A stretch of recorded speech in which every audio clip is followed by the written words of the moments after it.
చాలామందికి టెస్టింగ్ అన్నా, పరీక్షలన్నా, శ్రమలన్నా, ట్రయల్స్ అన్నా సరే ఇష్టం ఉండదు.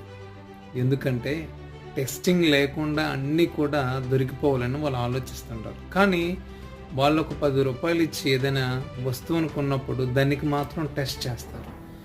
నిన్ను దేవుడు ఒక ఉన్నతమైన స్థితిలో నిలబెట్టాలి, ఉన్నతమైన వ్యక్తిగా నిన్ను దేవుడు ఉంచాలని అనుకున్నప్పుడు నీ జీవితంలో కొన్ని శ్రమలను, కొన్ని పరీక్షలను దేవుడు అనుమతిస్తాడు. అంతవరకు ఎందుకు? స్కూల్లో బిడ్డలు నెక్స్ట్ క్లాస్కి ప్రమోట్ అవ్వాలంటే వాళ్ళ జీవితంలో ఏముంటుంది? పరీక్షలు ఉంటాయి. ఇయర్ ఎండింగ్లో ఎల్కేజీ నుంచి యూకేజీ నుంచి ఫస్ట్ స్టాండర్డ్ సెకండ్ స్టాండర్డ్ ఇలా.